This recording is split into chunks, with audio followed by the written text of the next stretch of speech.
All right. Hi, everybody. Thank you for joining this exciting event for the Holistic WellCare Advisors Meetup Group.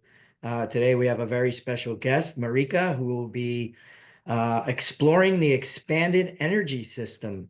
And she's going to be introducing us to beyond chakras and into quantum healing. So with that, thank you so much, Marieke, for being here today. And I'm going to turn it over to you. Thank you, Dan. I really appreciate it. And thank you for the invitation to come and share with everyone. And thank you, everyone, for being here. I see so many beautiful faces already. And again, sending the invitation if you feel comfortable to turn your camera on, then we can even have more energy invited into the space. And if you then have questions, then thank you, Zada. Really nice to just see everyone. So my name is Marieke Leliveld. I'm originally from Holland, the Netherlands, and I've moved to Canada, Vancouver in 2010. So I've been here in Canada for like about 14 years now. So if sometimes I lose a little bit of my vocabulary, so be patient with me there or just help me out, then I really appreciate it. So my journey into quantum energy healing has been an unfolding, so to say, as everyone's journey unfolds and shows itself. So I used to be an animal health technician working for veterinarians in Holland, in Montreal, in Canada, in Vancouver, and used to work with horses, with dogs, cats, rabbits. And then I started to work with reptiles and parrots. I actually have one of these beautiful macaw feathers here that I work with energy healing as well. And that's where the animal communication came in, the animals really teaching me.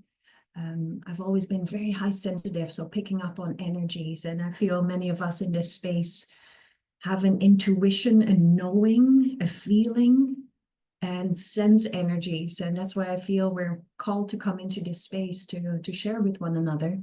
I always say I don't teach, but I share, and therefore we awaken what we already know within ourselves. So my greatest teachers have really been the animals. And from the animals, actually, my dog, she tore her ACL.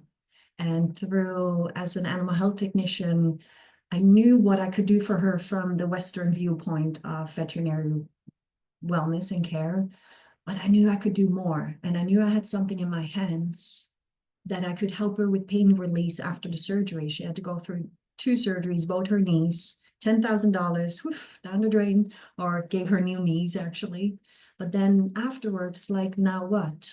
And that's when I looked into Reiki, I looked into quantum touch, and quantum touch felt for me more in alignment because it purely works on the breath and the heart energy. And that's what I would love to share with you today, is how to stabilize your energy, how to expand it, how to allow your senses really to calibrate so that your gifts, your intuition can come forward even stronger, and that you can also process energies that are not yours, that do not serve you.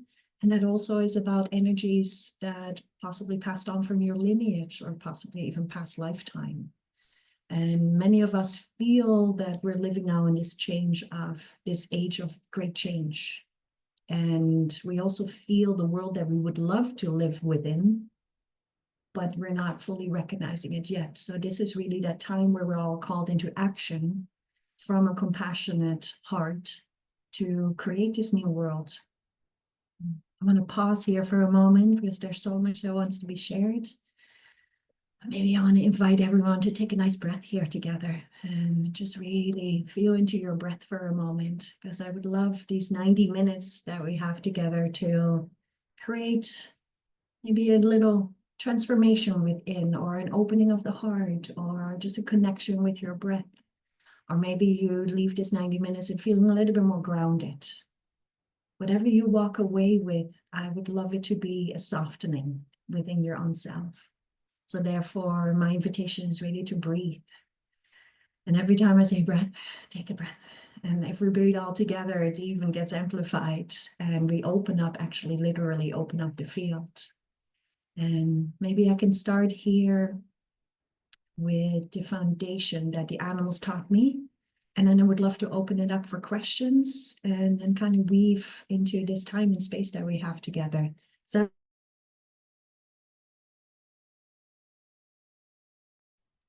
I was muted suddenly. Anytime, just like raise your hands if something happens. So I also work with children. Maybe I can share this part. So I am a quantum energy healer, alchemist, metaphysical intuitive, animal communicator, but I also work with children and I teach them how to see through a blindfold. I teach them how to see with their entire consciousness. And it's called, I'll show you a picture here. It's called ICU Academy. And it's really about the children are the future.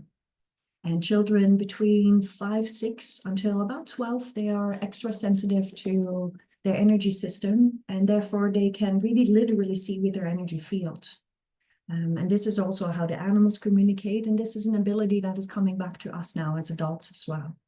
An ability that our collective, I guess, is ready for again. We used to always be able to do this.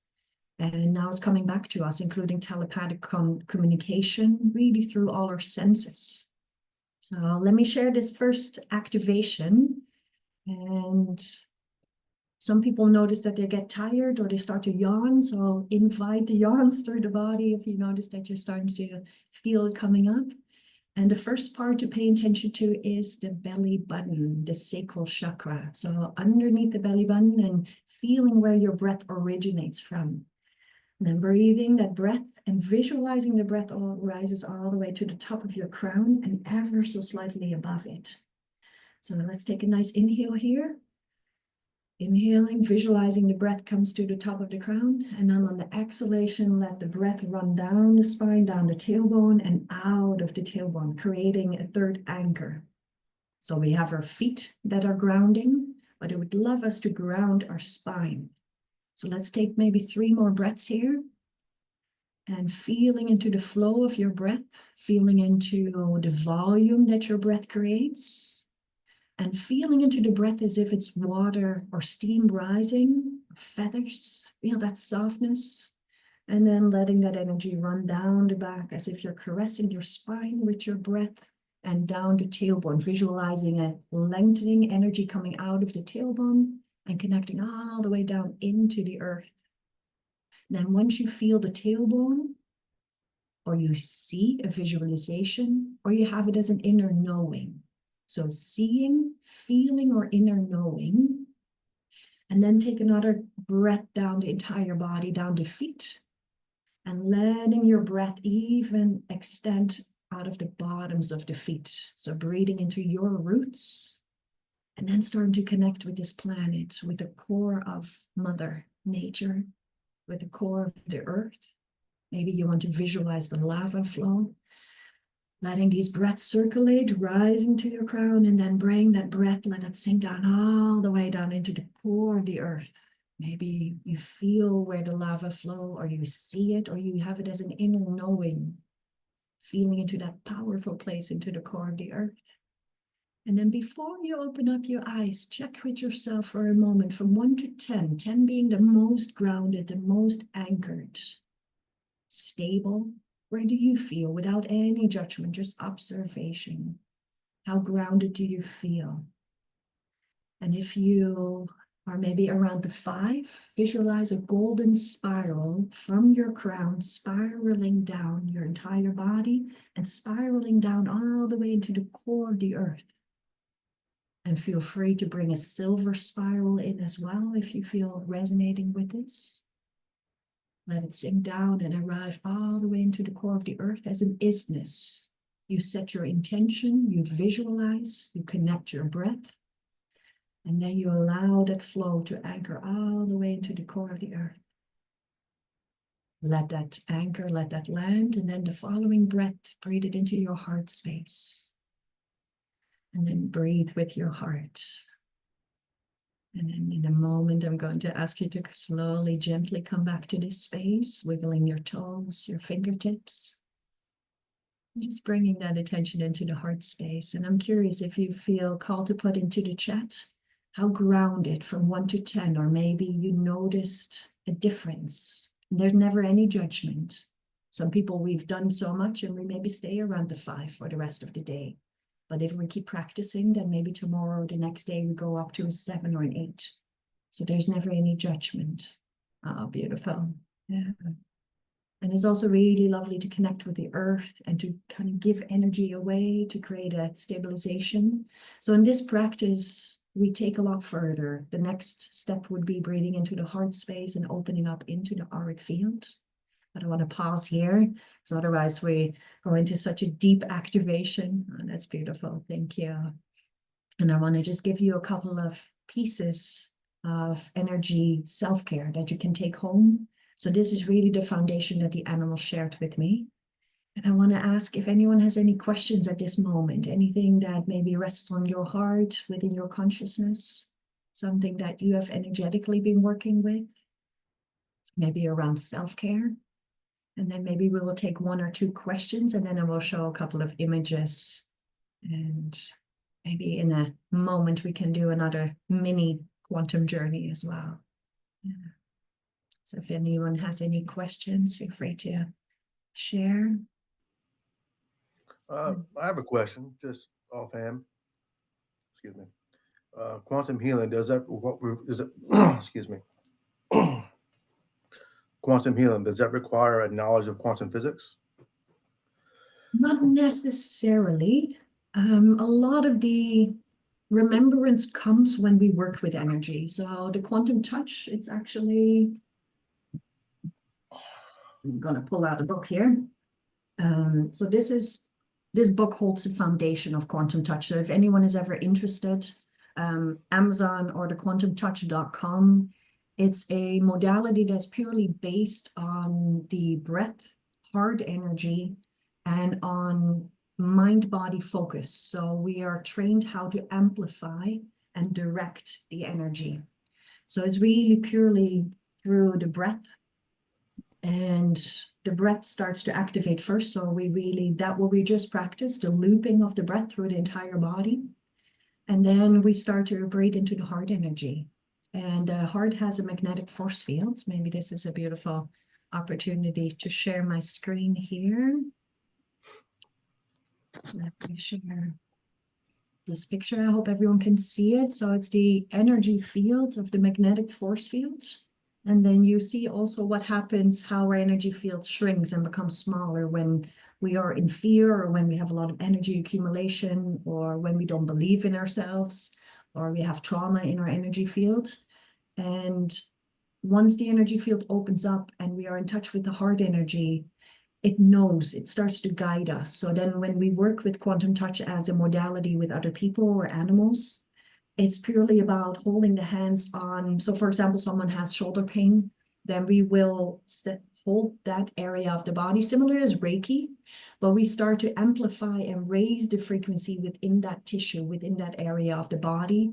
We also, of course, work with the emotional system, the mind-body coherency, as well as the entire field. But it's through resonance and entrainment that the frequencies of the field will start to raise. And when the frequency of high vibration is held, lower, denser, accumulated vibrations, they tend to just naturally leave and be transformed. So you don't necessarily need to know anything about quantum physics. It's really about your willingness to tap into your own life force energy, your own heart energy, and to go into the right brain. Because the right brain holds more of the intuitive, and the left brain is more logic thinking. So it's really about stepping out of your own way. I found that was the biggest lesson I really had to have, is no ego, no will. We can set our intention, but then we have to let go of it, because we're not in control over the outcome fully. It's always the person's energy field that sort of decides what they are ready and able to work with. Yeah. I hope that answers your question in maybe a bit of a roundabout way here. Perfect. Let me see if I can show a couple of more pictures. And if anyone has any other question, I invite you to unmute or to put it in the chat. And then we keep weaving our conversation here. Let me go to the energy field of the earth and the energy field of our physical body as well. So we call this the torus, T-O-R-U-S, and the field of the torus is constantly moving, and is a magnetic energy field. And as you see, it's within the earth. It's this energetic vortex. Some people call this the chakra system or the energetic system of the earth as well. And it's connected to all planetary systems. Now we have that also within the trees and within our own body, even within fruits. And this beautiful picture, I actually don't know if you can see my cursor, but the picture at the bottom under the orange. So you have the tomato, the orange, and then the beautiful picture with the colors. That is actually, if we look at ourselves from above, and all our chakras are expanded and vibrating in beautiful expanded ways, then that is how our energy field would look like from above. That is what they would see also if they would make an MRI scan of you. They actually are cutting off the outer layer, because the hospital is like, we only want to know what's going on inside. We don't want to know anything about the auric field. So they actually cut it off, but they do have this information when they do an MRI scan. So I thought that that was quite interesting to learn about. And then let me go to the, let me go to this picture. So when we are in touch with our auric field, we are in touch with our heart space, and we're able to go into coherency. Then we see very nicely on this picture, the space, what is coherent heartbeat, a coherent state of being. And then we also see when we're in frustration or sadness or grief or anger, any other state that is imbalanced. And the beautiful part about being in a coherent heart state, the HeartMath Institute in California has researched this. So heartmath.org, you can find a lot of information about the coherency of the heart. And after 5 minutes of your heart being in coherency, it actually starts to heal itself. So anyone with heart issues or any organ imbalances, heart coherence is really the most important to heal and to calibrate your entire energy field. And the beautiful part is, if I would be in coherency, but someone next to me would not be, then I keep breathing into my coherent heart space, and over time their hearts will also start to beat coherent, synchronistic. And then after 5 minutes, the heart starts to heal itself, and then it starts to take care of the organs. And only after it starts to take care of the emotions, the mental state, and the spiritual energy field.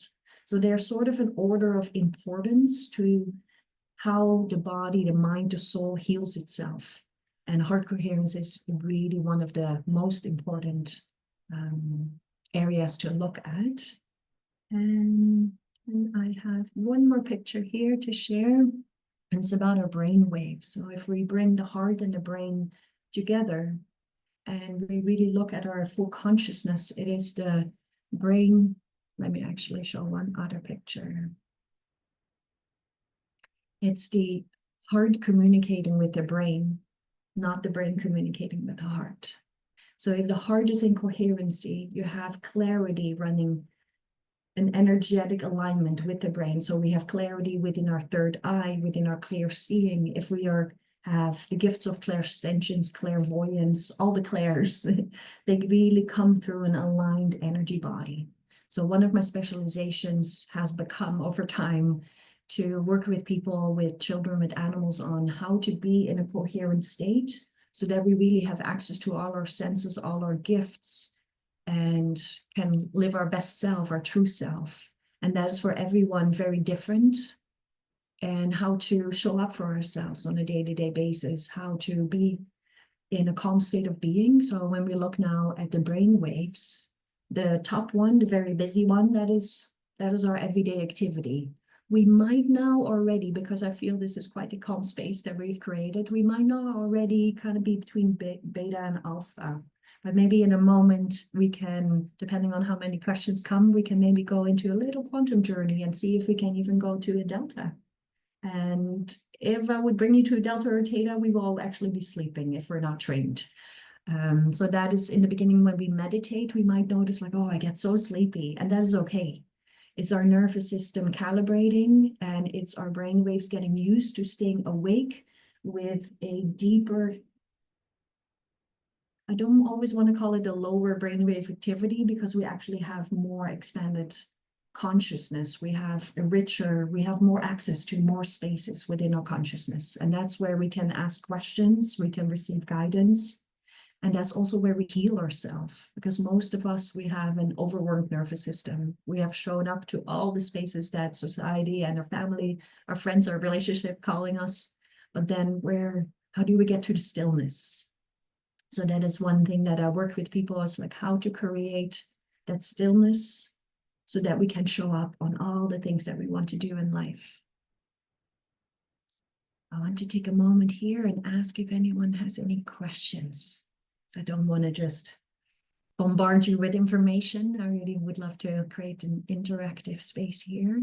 So if anyone has any questions or maybe even experience that you would like to share around something about the heart or intuition, maybe an experience that anyone has about a message that came from your heart space. I have a question. I put it in the chat. Is there a correlation with astrology within the quantum field? Thank you for asking that question.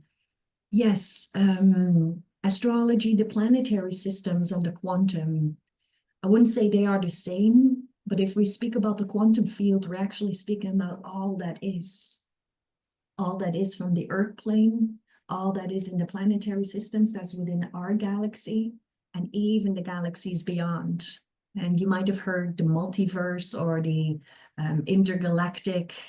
It really goes beyond. And once something is connected, then it doesn't matter anymore how much time and space is in between. So that also means all our planets are connected with the Earth. So that means that they will always infinitely be connected with one another. And when we're born onto this Earth plane, we are coming to this Earth so if you are born on the 15th, then on that day, that specific time, the planets were in a very specific alignment.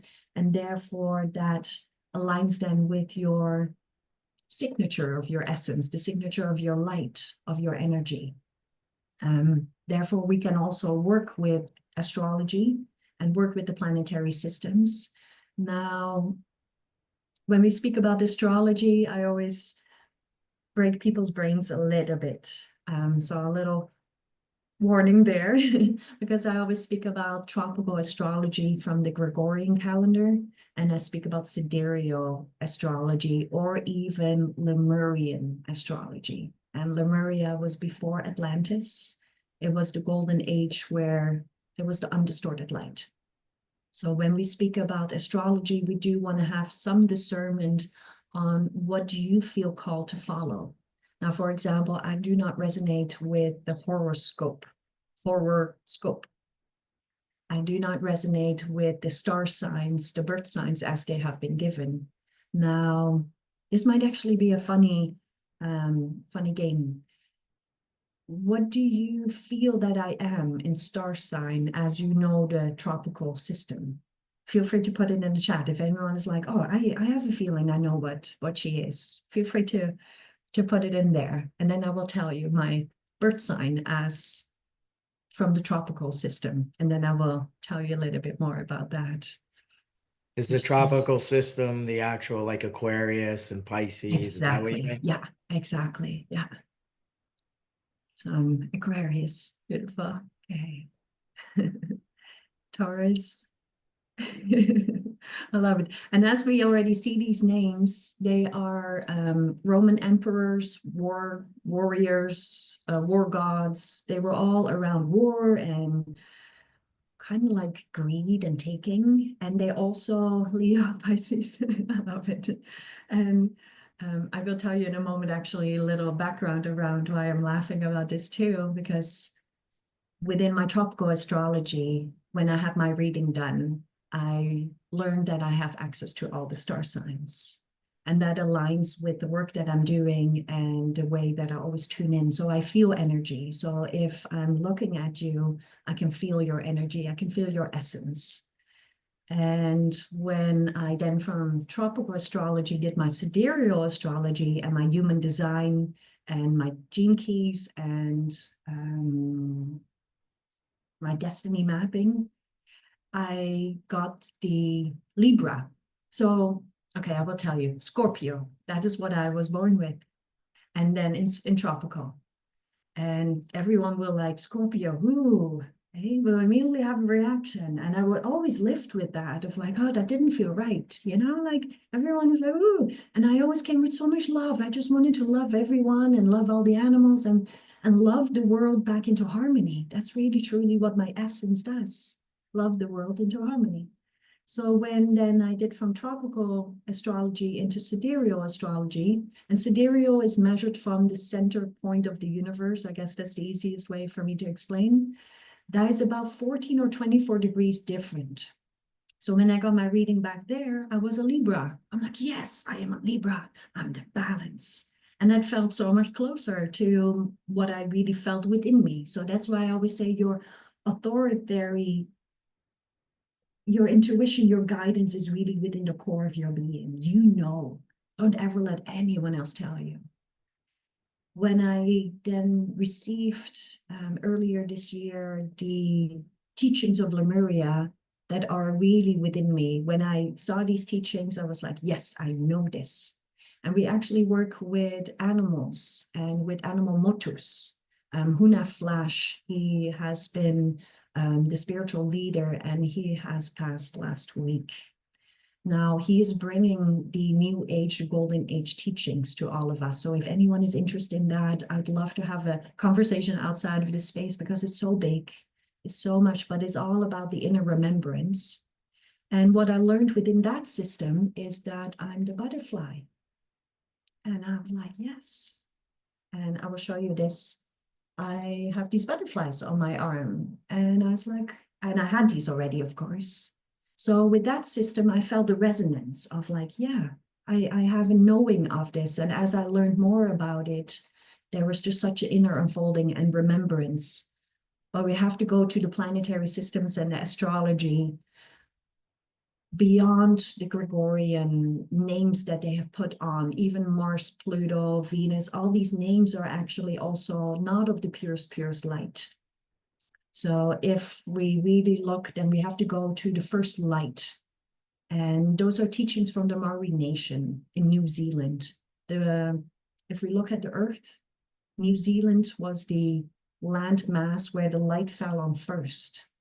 So when light was born, first creation of light, it arrived on New Zealand first. So that land mass holds the first undistorted knowing of energies. So that's why now we're seeing that First Nation, Native Americans, the indigenous people, they are bringing back our teachings. And it's for all of us from all directions to come together. And that means then also that we receive teachings from all directions. And I'm going to bring this into northeast, southwest, but also earth, wind, water, fire, and the omnipresence of the within, the without, from the earth to the cosmos, from within the body to our spiritual alignment. So thank you. I know this was a very big answer again on how is quantum and astrology. So there's so much to share, and this is how I usually work, is one-on-one with people or in group. And we set an intention at the beginning if we work with a group on what is it that we want to explore, because we can really explore so much. But what is really most important is that we show up for ourselves, we show up for one another, and that we create so much self-care that we can optimize our capacity, that we can hold more light, that we can move more energy, and that we can step away from the trauma loop that a lot of us have been in. Because we're constantly healing from trauma, and we get new trauma, and healing from trauma, and it's a loop that we constantly are in. And as a collective, if we have to wait until the trauma has resolved and balanced, then we're never gonna get anywhere else. And so it's like, how can we hold the highest of light while then compassionately holding the trauma that is ready to be healed? I'm going to pause here because I tend to give big downloads, and I want everyone to have a moment here to process and to not feel overwhelmed too. So let's take a breath here. And if anyone has any questions or a follow-up or something that's like, oh, I'm curious about this, or I'm curious about that. And we just take a moment here of even 30 seconds of stillness, bringing us back into our still point within our own self. And that still point, we call it a 0 point. We can call it stillness within the movement. And from the stillness comes the sound. From the sound comes the knowing. And from the knowing comes the action. So when we are still, we receive a call to action, so we say. But first we are still, then we receive a sound. And the sound can also be a feeling. And then we have a knowing, a confirmation within our being, and then we put that into action. But then from the action, it confirms the knowing, it confirms the sound, it deepens the silence, the stillness. And from that depth of stillness, the light is born. So that is how we're always weaving within our own being and within what we bring to the planet, what we bring to the earth. So therefore, our inner stillment, our stillness, our alignment, that place where we can just be with ourselves, where everything can just kind of be for a moment. It's so, so important so that you can be your authentic self. You can be your authentic expression of your light in action, your love in action. Yeah. Just want to take another breath here and kind of see how's everyone feeling. And I hope I'm not kind of making everyone feel like too sleepy, because that's when the brainwaves slow down. Hey, we have to then, if we get too sleepy, we can do a little fire breath. So we'll go like, so we just focus on the out breath and we let the belly button vibrate. So we actually just push out.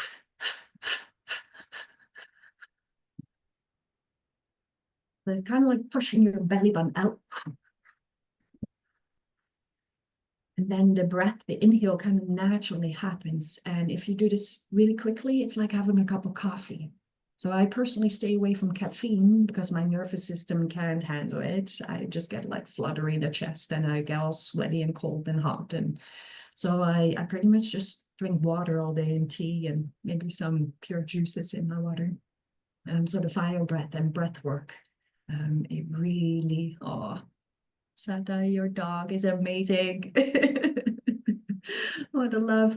I'm curious if you just did a little bit of fire breath, because when we are with animals and we do fire breath, they tend to like come to us. So fire breath sometimes can also purify and open up the heart space, and animals are just so sensitive when they feel an energy fluctuation, they come and check it out. And often our animals also have a job. They are here really. Oh my gosh, your dog is so sweet.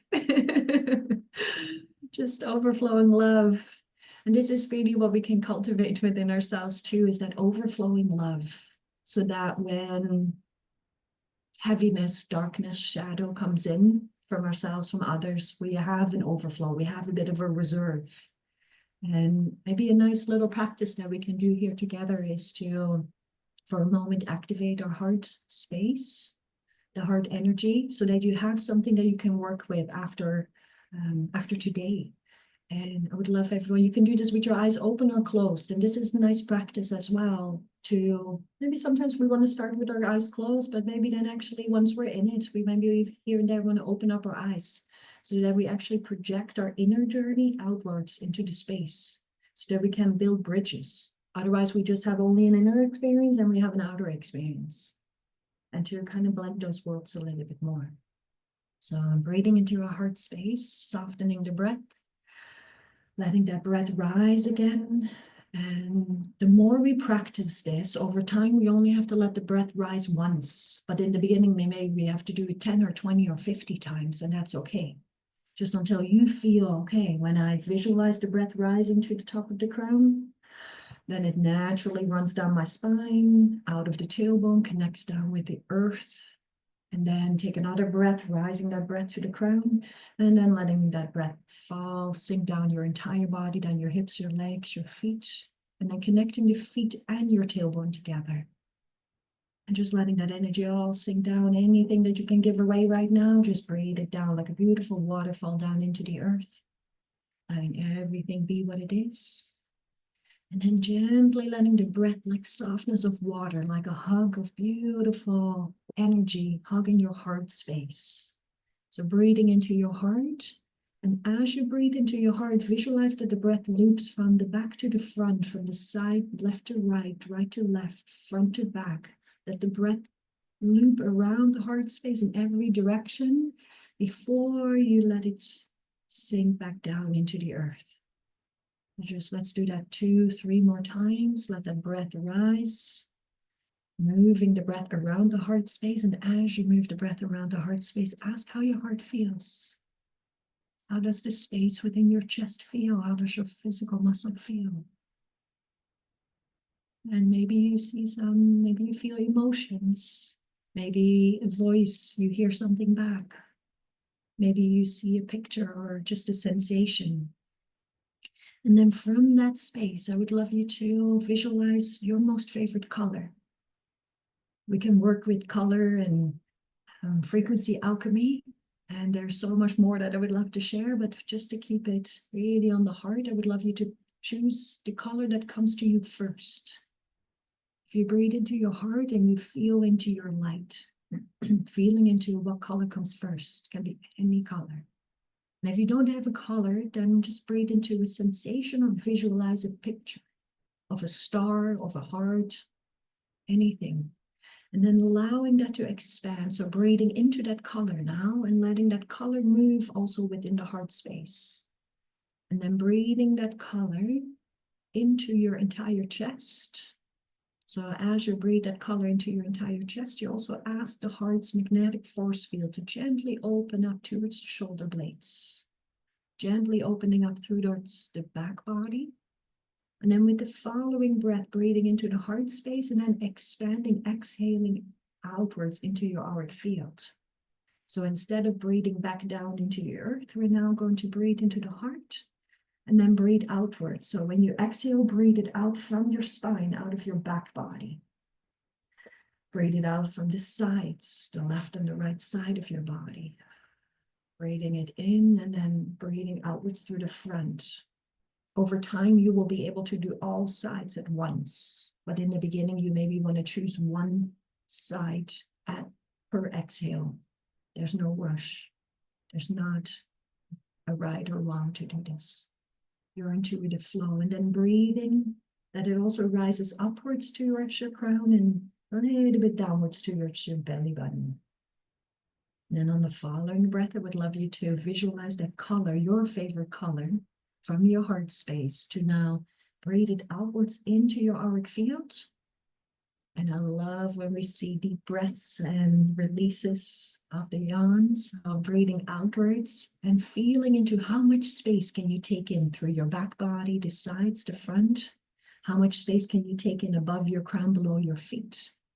How much space is yours? And how much space can you comfortably take in?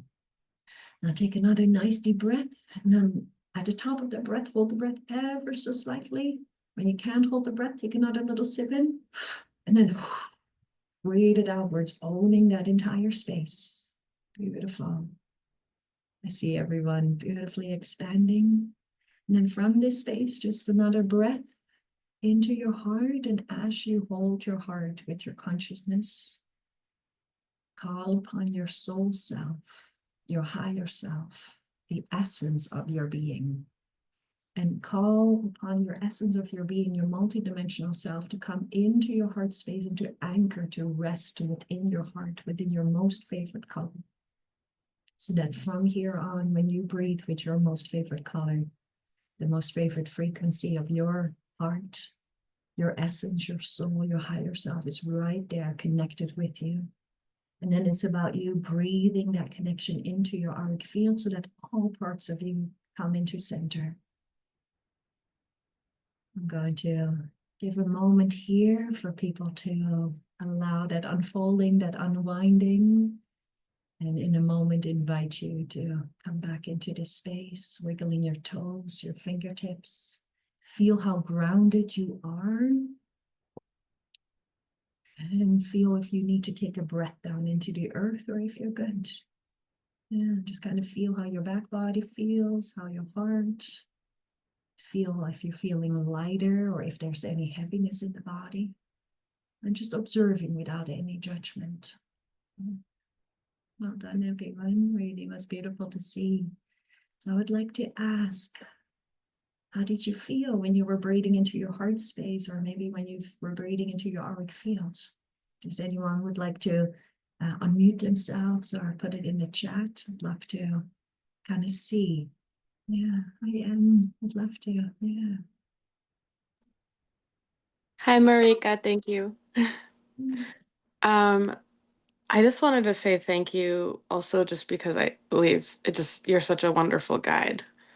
And I sometimes when I've been a student of, and it could be any variables, a student of a guided visualization, I can't stay with the guide because of their energy, I think maybe.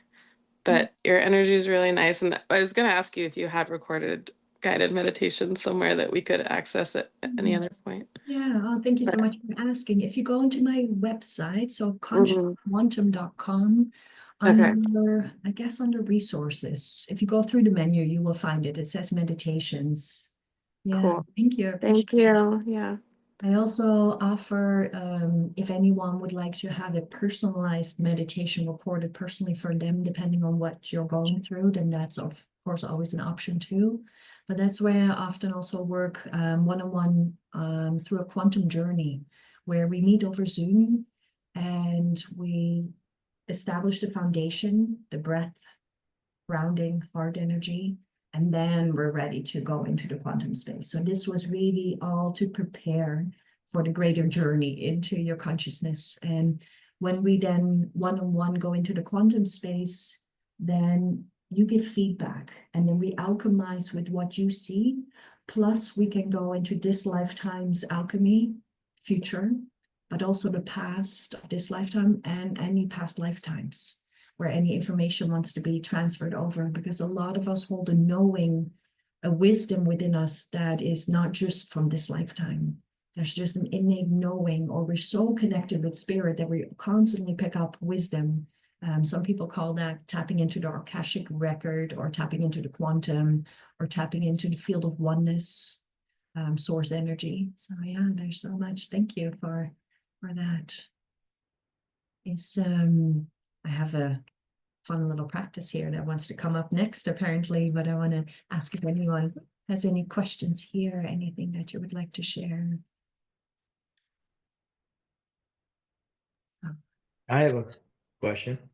yeah. So for me, like I'm really intrigued. I've always studied this stuff, and one of the people who I follow, who you may know, is Joe Dispenza, and he talks a lot about this. And one of the things that I learned from him that I never knew about was sensory neurites, and that we have sensory neurites in our heart.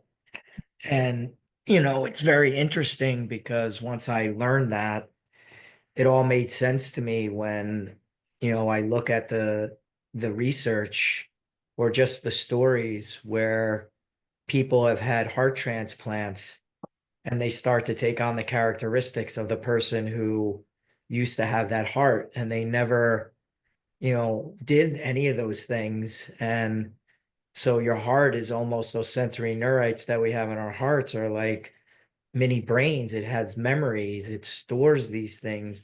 This is where the feelings come from. So I try to make it a practice, like when I have some very important decisions to make, to not tune into my brain so much, but more so my heart, where the thoughts that I'm trying to, or the answers I'm trying to reach are here more so than here. Yes, exactly. And I This was wondering if you could talk a little bit about that, maybe. Oh, beautiful. Thank you. Yes, for sure. I hear constantly from people, oh, the work that you share is like the same as Joe Dispenza or Greg Braden, or there's these beautiful teachers that really bring awareness to our potential and the power that we have within ourselves. So I've actually never followed them, but I know of their work. And when I see someone's work, I energetically feel that it's in alignment and that we're speaking about the same, because we're tapping into the purest of source energy. So that what we're speaking comes from the same place, so to say. And when we speak about the heart, we actually have the universe within our heart, the constellations of energy, how the universe holds it. We have that within. That's why we all say the micro and macro. There's a space within our physical heart that surgeons know not to cut within, because if they would cut in that particular piece of the heart, there's no life stops, so to say. Then they cut into that universe. The heart and the brain coherency is one part of our alignment and the way of authentic expression.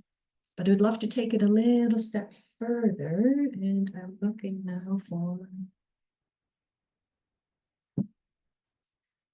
like to take it a little step further. So we have our what we call our chakra system, and I actually would love to, if you say chakra or you say kaha, what feels older? Chakra or kaha? Chakra, kaha. Aha. Kaha, yeah, exactly. So they say chakra system has come after the mountain, after civilization. Kaha, we're speaking about the first light.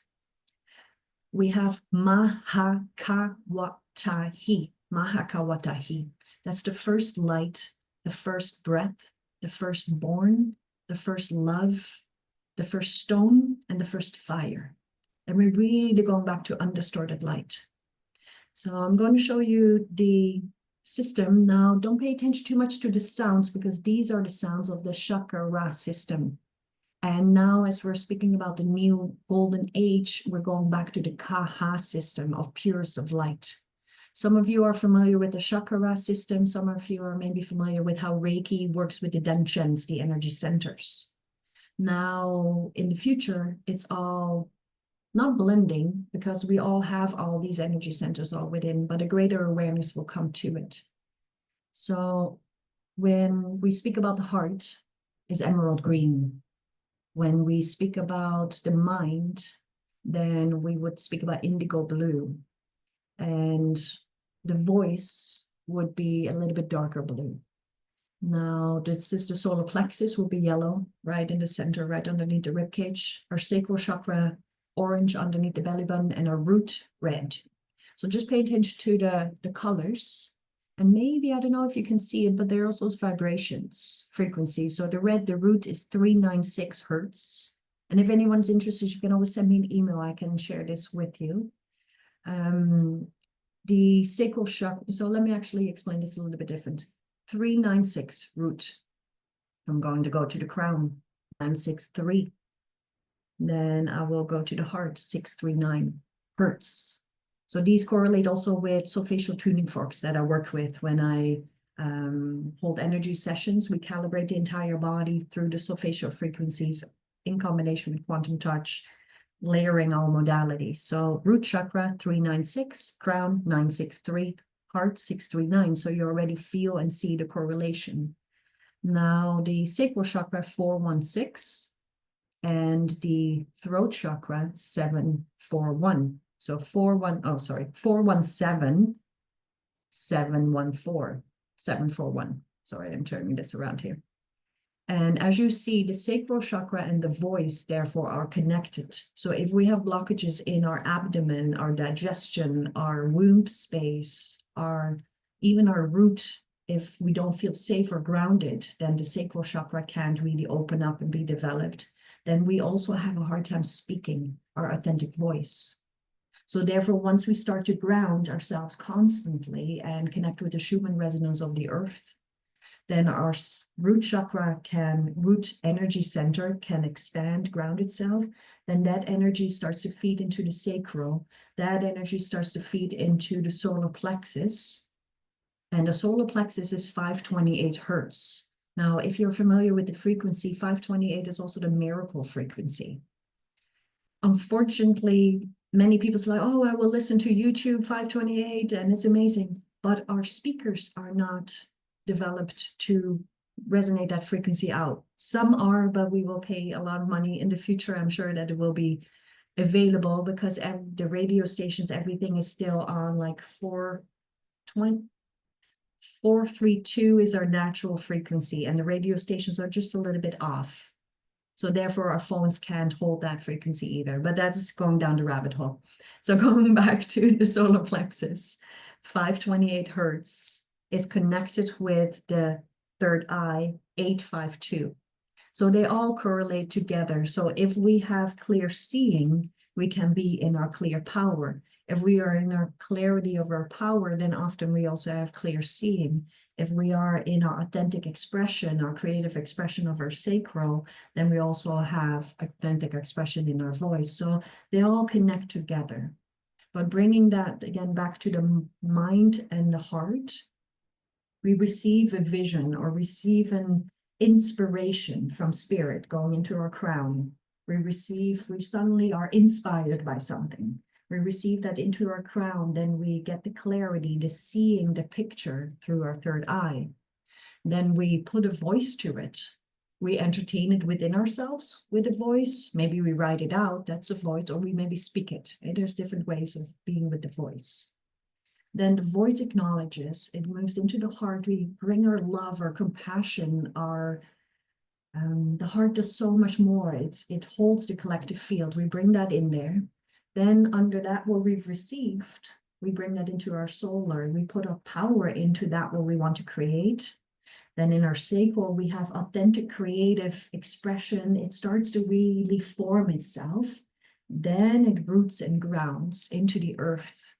And once it grounds, that idea or that what you received, that vision that goes into the earth, and then it will bounce back up and come into physical reality.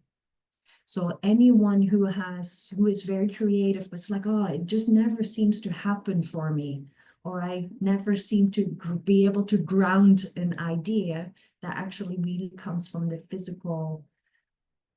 We have to ground. We have to ground our energy centers from our crown, from even our higher connections into the earth to let it bounce back up into physical reality. That is the way of moving it through our energy centers into manifestation. And it is of most important that the brain and the heart is in coherency. Otherwise, it doesn't even know how to move through our energy system. Yeah. So I want to let that sink in for a moment, because that was a big one, I feel, but I feel everyone also really understood it. And this is where I always say, it's like, I don't teach, I just share. And we have a remembrance of that knowing, a confirmation within your own self. If it resonates, then that is something for you to continue working with. If it doesn't resonate, then it's not for you, or it's maybe not for this time. And that is pure, that's totally okay. That maybe brings me to actually taking a nice neutralizing breath again here, because we're constantly shifting spaces. And taking that breath, rising the breath and letting it sink down, it just creates a reset for a moment. And it neutralizes the space so that you integrate what has just happened, center, align, release some energy, whatever was not serving, and then you can move into the new space. And maybe then you feel like, oh yeah, the new space, that is too much, that I'm complete here. This is all that I wanted to take in. So in that way, you can really have discernment with yourself as well, constantly when we move these breaths through. Because then it's like, okay, am I meant to move forward into the next space? Or am I just meant to stay here for a moment and just be and let it sink in? Or maybe I need to have a cup of water. Maybe I need to do a little self-care, shake it off. And just kind of really listening. So every time when we take that breath, we also check in with ourselves and create that, that reset. Because there's so much that wants to be shared. I want to share about muscle testing. I want to do a little game about that I do with the children. I also want to just take a moment here and just be, because life is already so busy. And I think we often forget how to just be and just be. What is really being, hey? How does that even look like sometimes? Just letting everything be and letting that stillness, because from that stillness, new things can present itself over that the brain just runs with the show. And if we can go every time into stillness and let inspired action move you forward, then it's spirit moving you forward. then you know it's always in alignment. But if you know, oh, it's the brain, I have my to-do list, and I would just keep going down the to-do list without checking in with self, then you know the brain is running the show. And then you're often not on your path, on your wave. Then you're often also not in your alignment with your true purpose. Then you're just filling in what you feel you should do. And the shoulds are not always aligned with letting things just naturally, authentically arise. Take another breath here. I'm curious. I'm going to ask you, one would be, I want to share something about muscle testing. Two would be playing a real fun game that I do with the children. And we can do both, but which one would you want to do first? One would be muscle testing. Two would be a fun game with the children. One, two, one. Okay, we'll do one first, and then we go into the fun game. One was muscle testing. Essay, correct. Okay. So muscle testing is pretty much, will take us like a moment actually to figure this out. So thumbs and middle finger, and we interlock them, and then we interlock them. So as if you're like locking them in, you can't pull them apart, so to say. I'm going to ask some questions, and with a yes, it will stay strong together. With a no, it will come apart. This is the same way as muscle testing that maybe some of you are familiar with when you're with two people and someone holds your arm, asks you something, and tries to push your arm down. When it goes down, it's a no. If it stays strong, it's a yes. So this is the same. You can just do it yourself. Once you're familiar with this, then you can start to pay attention to your solar plexus and the center really within your chest. If you move forward a little bit, when it opens, then it's a yes. If it tends to close, or you get a maybe or a not sure, or you lean back, then it's a no. So once you do this and you're familiar, then bring it into solar plexus, and then you don't even need the hands anymore. So we're going to ask a question first that we know is a yes of. Now, usually I do this one-on-one, so then I know what hair color or eye color someone has, and then I just do that. So maybe you want to do this for yourself and know maybe your hair color and say, I have so-and-so hair color, or I have so-and-so beard color. And then just saying, so for me, I have brown hair. I'm actually gray as well. So I have brown and gray hair. And then if you feel into the strength, so you want to relax your shoulder blades. You don't want to like really hold it. You want to kind of have a relaxed grip. And then you ask, do I have brown hair or do I have other color hair? And then you feel the tightness. Okay. If everyone, and you can do this on anything that you know is a yes. I just want you to kind of get familiar with that feeling. And now we're going to ask something that we know is a no of. If no one has green hair, I believe here. I can see Jess and Frankie, but I have a feeling that you don't have green hair. So I'm going to say, just make it as a statement. I have green hair. I have green hair. And try to pull it apart. Okay. Now do it again with the hair color that you actually do have and feel it again. It's like I have brown, gray hair. Okay. And you want to ask the question to really the fingertips. And as you ask it, you already kind of want to just let it happen. So we're not forcing it closed. We're not. Okay. So now we can ask any question. You can ask any question about yourself, about other people, about your animals. Zara, if your dog needs a supplement, you can ask, should I give this supplement to my dog? And the funny thing is, if you hold the entire bottle, should I give this to my dog or should I give this to myself? And I'm looking at it, it might say no. But if I then visualize only one spray, like only one spray, then I was like, oh yeah, yes. So the same with supplements. You maybe look at the bottle and you maybe get a no, but take one capsule out or one dosage out of it and then look at that and then ask again. And then you might get, so I love doing this for dosages and for animals and for myself as well, or even should I be eating this right now? I had a lot of digestion issues and it took me a long time to figure that out. And so I can't do gluten, I can't do all these things now.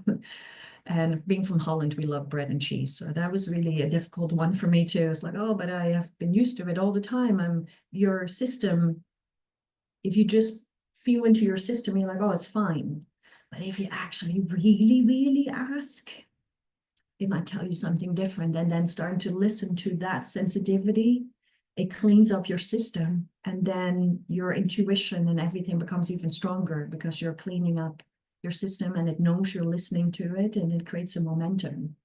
So yeah, the muscle testing. So is there anything that anyone wants to know and that you're curious about? Because we could even together do some muscle testing here. We've done it on Vancouver Island with a one of those old growth trees. We were with 6 people or 8 people, and we were all standing around the old growth tree. And we were curious about how old this tree was. So we started to muscle test. And we can do this also with animals or with people that you rescue animals, for example, if you don't know the age or if you need to know certain things, we can muscle test. When we were muscle testing the age of this tree, we went up 100, 200, 300, 400, 500, 600, 700, 800, 900.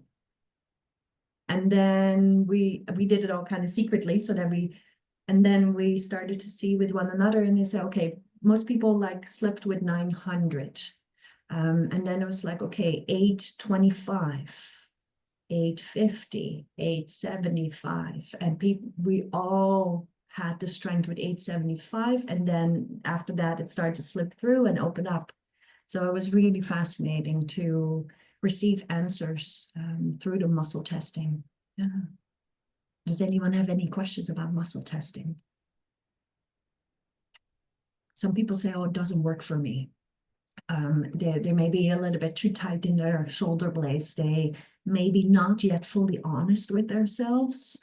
When people say muscle testing is difficult for me when I do it this way, then I suggest to do it with someone else with the arm. So for me, this would be like, I will hold my arm strong and I say, my name is Marieke. And then someone tries to push it. Even for yourself, you can actually, and then if I say now my name is Dan, well, yeah, no, my name is not Dan. And so you can test on anything kind of in that way yourself too, but if someone else does it for you, it's just super clear. And that might help if this does not work for certain things. And it's really all practice and developing. The other day, I had a tendency of putting my pendulum in my pocket and the other part fell out. And when you lose gemstones, then they're for someone else. So I only have this part of the pendulum at this moment, so I can't fully show. But if you have a pendulum that is on a little string, and it can also be a piece of jewelry that is on a necklace, and you hold it, and you just start to feel into it, again, with that relaxation, and then you can ask yes and no questions.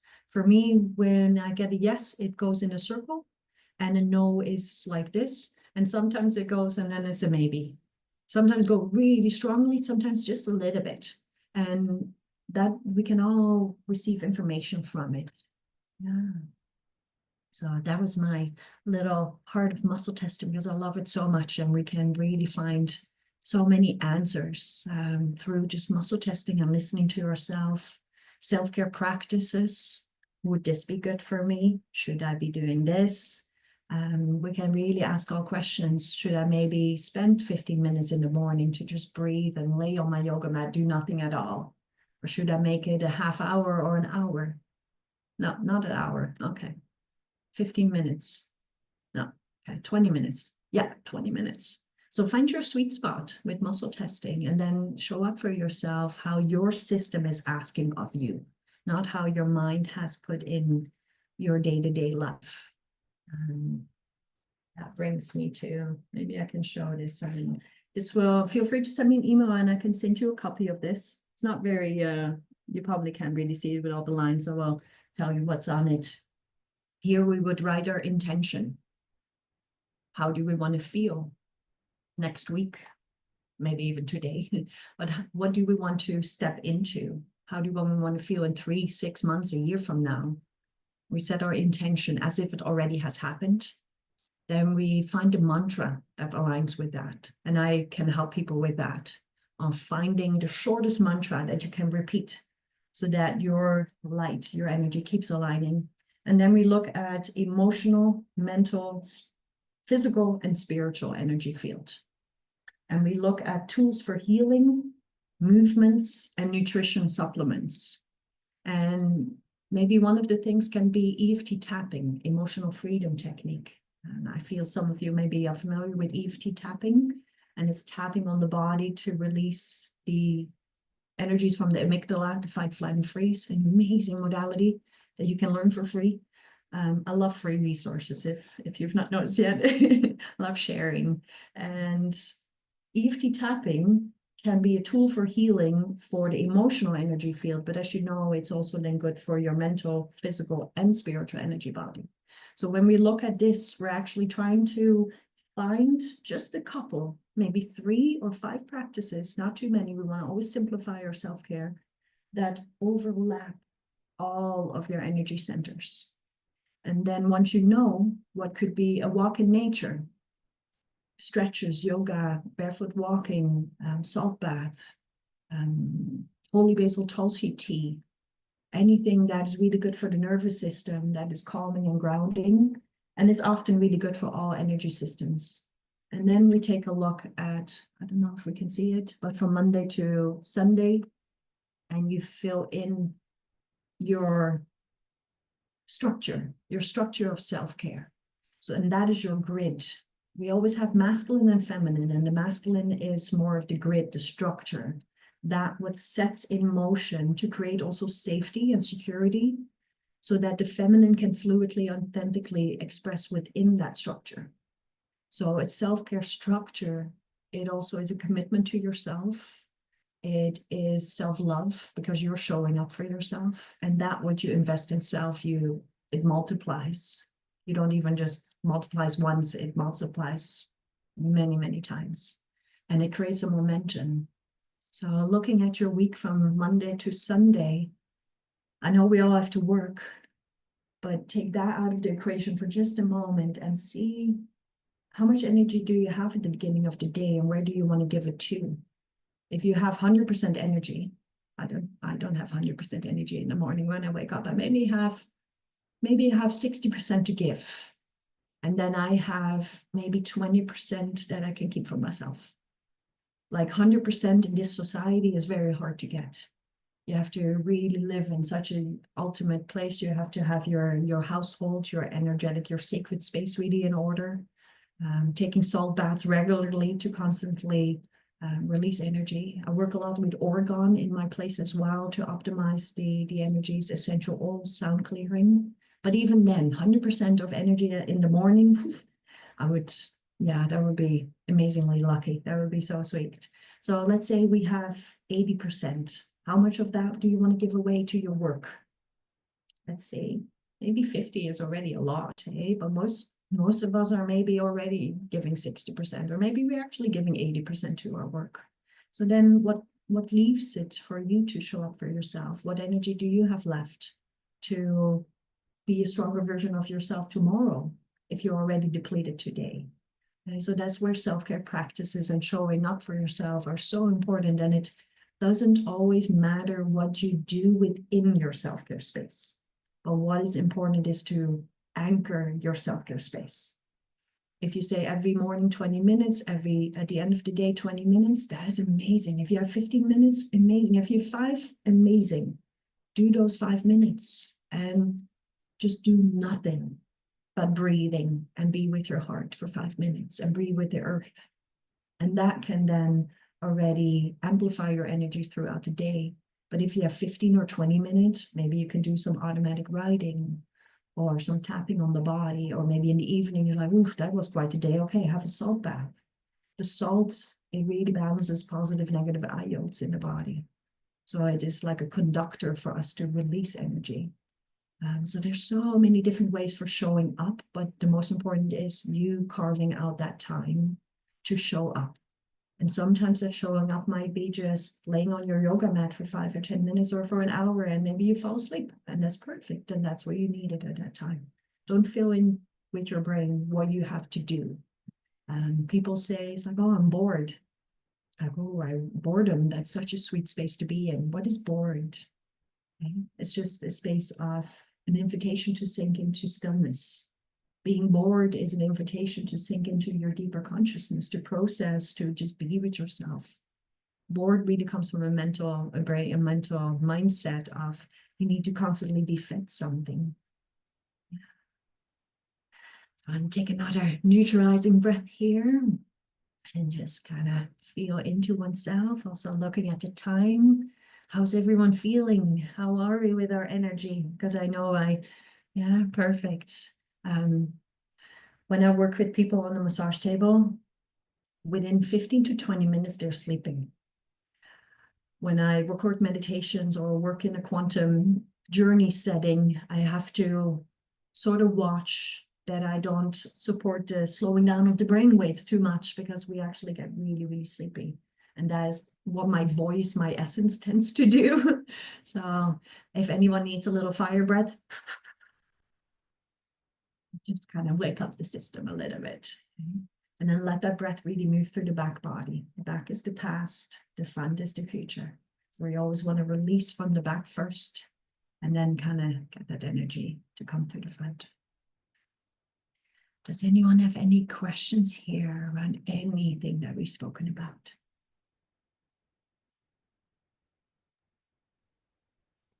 Em had a question that she sent to me directly. I don't know if she meant to send it to everybody, but she asked, "Are those connected?" And I don't know what you're referring to, Em, so you might want to clarify. But she wrote, "Are those connected to the rainbow light spectrum waves at all?" Were you speaking about kind of the auric field and the chakra system? And yes, exactly. And if you remember the picture that I showed in the beginning where we would look from above and see all the colors, yeah, that is, we can also call it, they call it the rainbow light, but it's also connected to, we can call them energetic beings. Some people call them dragons of light. Some people they have all kinds of different names. If anyone has flown in a plane where, often around sunset or sunset, I guess, when you're high up in the sky and you actually see all the colors of the rainbow in the sky. So it's part of our makeup. It's part of who we are. And in quantum touch, we work with the colors of well-being. So those are also frequencies beyond the chakra or the kaha system. They have copper, silver, and gold, and then magenta and mother of pearl. As we hold these frequencies within every cell and without every cell, and we hold those within the physical body and outside of the physical body. So the entire spectrum of color of light, that is part of the essence of creation, essence of source light. And when we speak about the light beings that we cannot see with our physical eyes, they move through those dimensions, if we want to bring it into a more kind of spiritual space. Yeah. When people are speaking about unicorns and dragons and the unseen and fairies, and then we're speaking about sort of light frequencies as well. But then also all those light quotes are within our physical body. They are within our DNA. So with anything that we activate within our being is passed on to our children. Anything that we lighten up within our being, let go of darkness, transcend, it is activated it's passed on to our children, to next generations. So when we share with the children the seeing through the blindfold, it activates truly within their DNA. And maybe some of you have heard of the 10-strand DNA that is activating now, optimizing to the 12-strand DNA, depending on what spiritual practices you follow. So when the children activate this ability, then their children are naturally born already with that capability, more activated, kind of at the forefront of their being. I hope that answers your question again in a whole roundabout way. I'd like to follow up on that question with my own question. So I had, when I was, this is the only time I did LSD when I was younger, and I went to a Grateful Dead concert, and it was the only time I did like a psychedelic.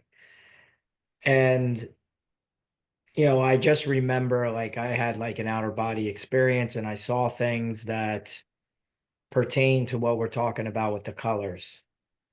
And I really believe that I wasn't just seeing, like, I truly believe what I saw is what I saw.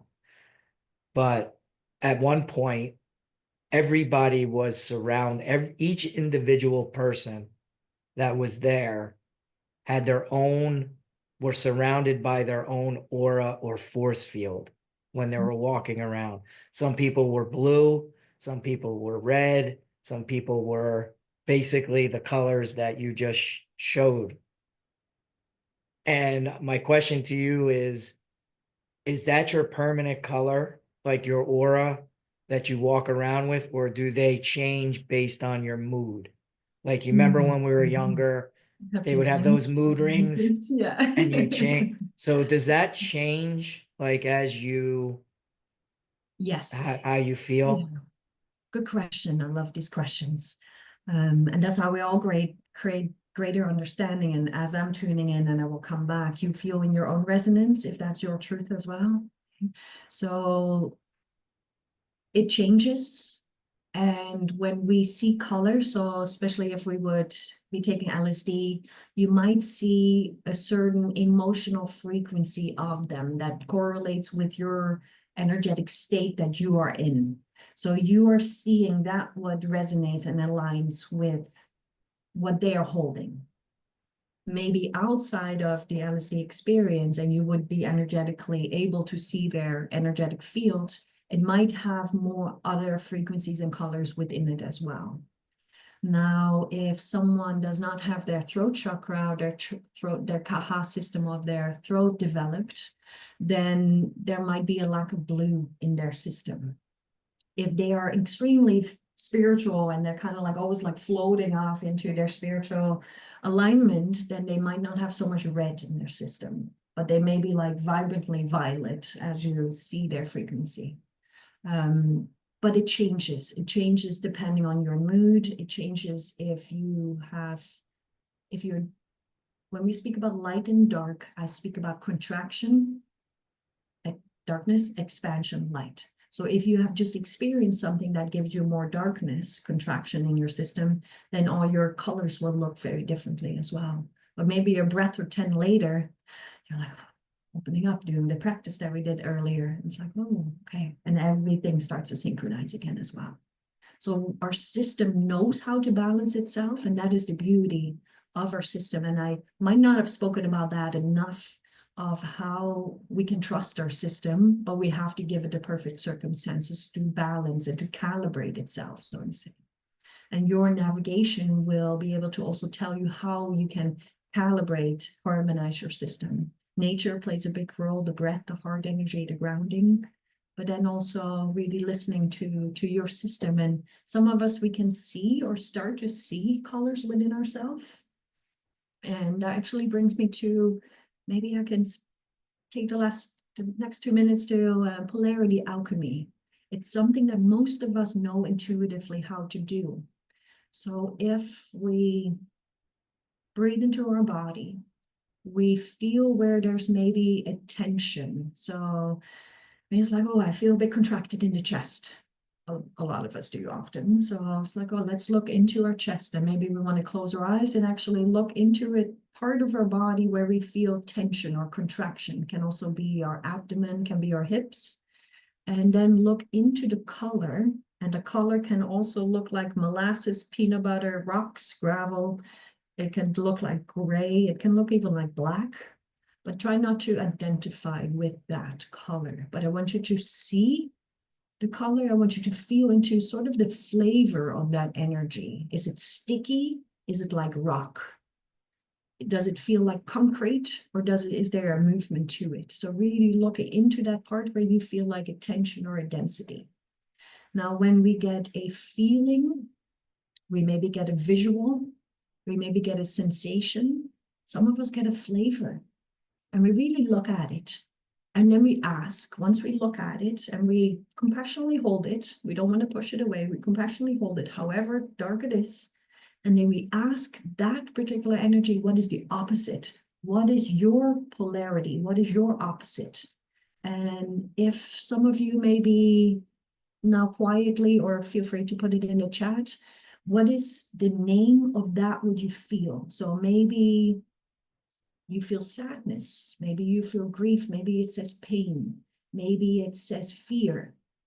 So you get the color, you get the flavor, you get the density, you get the word of what it's giving you. So if it's giving you fear or sadness or pain, ask what is the complete opposite? What is the polarity of that one? And if it's sadness, then maybe the opposite is happiness, but it's your word, it's your frequency. And then with that opposite, ask immediately what color that one has, and flavor, lightness, and feel into the formation, the constellation of that opposite, that polarity alchemy. Now bring that color underneath and around that energy that you want to transform, and allow. So for example, if sadness is dark and like molasses and it's a bit sticky, but maybe feels like some gravel in there, and for everyone it can feel very different. The opposite might be happiness, and it might be yellow or green. Then bring yellow and green underneath and around that what you want to transform, and let them be together. Let them sort of have a conversation with one another and observe. Observe that conversation that they're having, and then keep asking, how can I show up to transform, to alchemize, to transcend? How can I show up now for myself, for my highest good? And then your answers, your insights will really come to you. So that's another way of polarity alchemy, we call this. And if anyone wants to look into that further, then I really invite you to send a message, and we can have a phone conversation on my website. I offer some free complimentary phone calls, or send me an email, and we can always just have a conversation and see where you're at, see where you want to go, or what is happening for you. And then with polarity alchemy, contrast alchemy, or any of the tools, I have so much to share, and I have to really always like thread carefully and just gently, so that you only pick up that is what for you, because there's so much out there in the world. Not everything is for everyone. Yeah. Thank you for moving with all of this. I know this was a lot to take in. I just kind of hope I planted some seeds here, and it's really truly a pleasure to be here, and hope in the future maybe to connect with all of you more. Yeah. Does anyone have any questions before we slowly round up and close our space together? I have a question. Dan mentioned the heart when someone has a heart transplant. And I've heard this before, that your heart has a memory. So when that heart gets put into someone else, it has like a personality, or I don't know what, it's strange. It holds their signature of their energy, the signature of their light. And Right. what we call our essence is connected to our soul's essence. And when we come to this planet and we're coming to the womb, the heart and our soul's essence really connect together. It's like our soul's essence moves through and operates through the heart space. And so when the heart is transferred, then you do pick up on some of the essence of that person who has lived with that heart, because every cell holds cell memory. And when we're born, we even have cell memory of our parents, our grandparents, our entire lineage. And we even hold cell memory from our past lifetimes, as it all gets transferred into the physical form through our essence, through our light. And our light is kind of like a signature of what we are and our expression. Sometimes people also have a near-death experience, and then when they come back to this planet, they are enlightened, or they emerged with another soul, because their journey is not complete, and it is an opportunity for a higher soul to come in. And that might also sometimes with heart transplant, where So to say those two souls, those two essences have to now work together. And if they don't work together, then it might look like schizophrenia, or it might look like a mental health imbalance. But their souls, there's always a contract, a soul's contract, so to say. But it's for us to live up to that and to also close certain soul contracts that we might have with certain people when we feel they expire, when they come to an ending, and you're like, oh, that person's just not meant to be in my life anymore, but they keep popping up. Then we have to kind of create an energetic closure. And sometimes that means that we have to learn something from this lifetime, from past lifetime, or harmonize, alchemize something into the past, because there's so many distortions, darkness, trauma in the past that entangles things more than that they sometimes have to be. So when we are in our sovereign self, then we also tend to transcend those contracts. Interesting that I ended up speaking about soul contracts while we speak about the heart. So that was, I feel, a message that needed to arrive within this space. Yeah. Yeah. Thank you. Thank Appreciate you. that. Really appreciate your question too. Oh, we've come to the end of the hour, or the end of the meeting. Marieke, I really appreciate you for providing us with a lot of education and guidance, and I definitely feel like I'm prepared to go to bed and have a really good night's sleep. I feel really calm. So, and I hope the others who attended also feel that way. So thank you again for being here. And this recording will be available tomorrow, and I will provide you that link. And for those who want to rewatch this, or have people that you may want to watch it, I'll be putting it in the chat, in the event chat section. So you could always go back and review it. But thank you, Marieke. I appreciate it. Thank you, everyone. Blessings of Thank you very much. Very interesting. Thank you. Thank you. It's a pleasure to be here with everyone, and don't hesitate to reach out anytime. Thank you. Have a All good right. night. Have a good Okay. night, everyone. Good night, everybody. Take care. Bye.